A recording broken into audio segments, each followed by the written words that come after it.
So Jeff, why don't we talk a bit about e-commerce, which is certainly a major part of the digital future. When we look at shopping around the world and commerce, it's still the majority is going on in brick and mortar stores. The vast majority. Yeah, the extreme majority. And if we look at the early days of e-commerce, you know, that people were actually afraid to shop online, lots of security concerns. And now, you know, they may still have those concerns, but people are shopping online like never before. And now what it's interesting to see, how will e-commerce change the brick and mortar world? One of the key issues that a lot of our customers grapple with are managing the online and offline shopping experience, trying to bring them together, trying to make them inform each other, measuring them, and so on, rather than trying to see them as two separate, distinct things.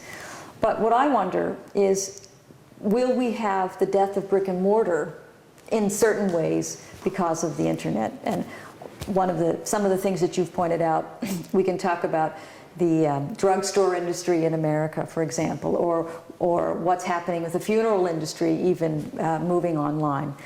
But also how the platforms such as Amazon, they've completely created and changed the standards and completely changed behavior in very quickly, and maybe without us even knowing. Well, first, great place to start. It isn't always brick and mortar or online. Yeah. There are some brick and mortar businesses that will disappear. Books are the best example of that, bookstores, because people don't really have to go touch and see the book. What they need is they may want a review, they may want a sample, which can be done online. But many businesses, you still want to see the product, look at it, play with it. So it's not necessarily brick and mortar versus online. You may see a combination with the automobile industry, which I'll mention in a moment. But we haven't talked about e-commerce in 10 years. The reason I haven't talked about e-commerce since about 2002, we found e-commerce fascinating, 2000, 2001, because people were afraid to buy online. They were afraid they couldn't trust the merchant. They were afraid the product wouldn't be delivered, or if it was, it might be damaged or different than what they thought it was, and would be too difficult to return. And they hated the lack of a live human being in the sales process. Within about 2 years, most of those things went away. People found that you could trust the merchant. The rankings and reputation ratings were generally valid. And if you couldn't trust the merchant, you could take it off your credit card. They found that the product, if it was delivered damaged or wasn't delivered, or they didn't if it was delivered damaged or they didn't like it, in most cases it was easier to return online because you printed out a label and handed it to a letter carrier. You didn't even have to go to the store. And the lack of a human being quickly was transformed from one of the things they liked the least to one of the things they liked the most. They loved not dealing with people unless they had a problem, then they wanted a phone number to call.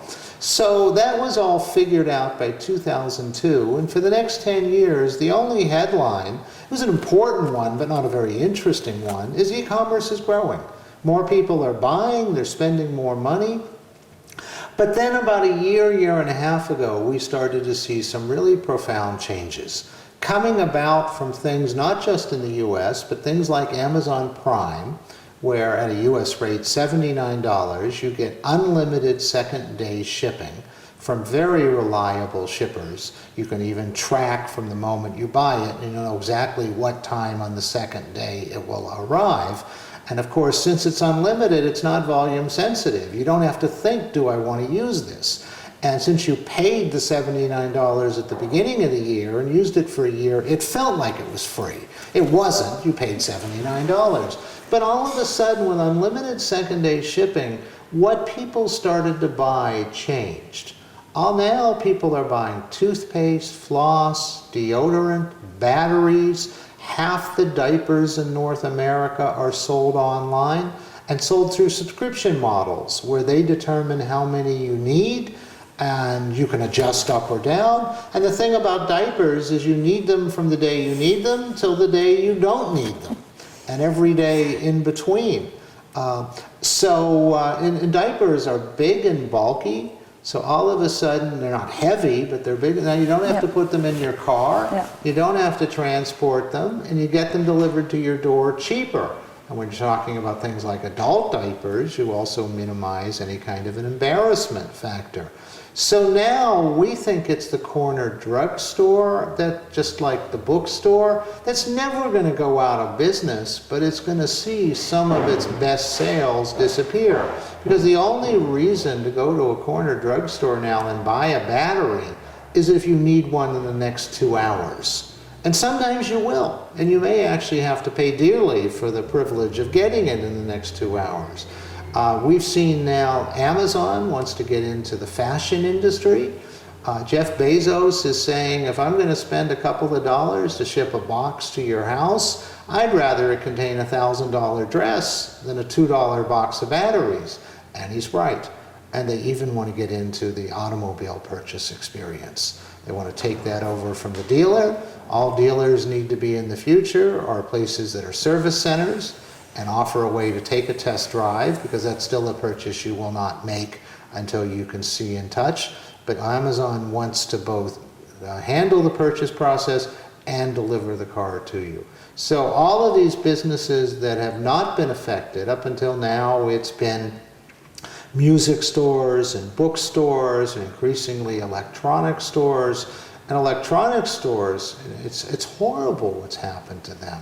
They spend all this money, they have to create big box spaces, they bring in all this inventory, they hire salespeople because people want everything explained to them.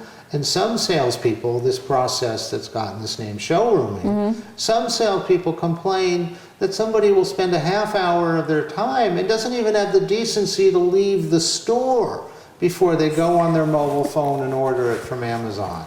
They just can't survive with that. So, now in the US, Amazon has also had an added benefit of not charging sales tax, which all local merchants do. That's coming to an end.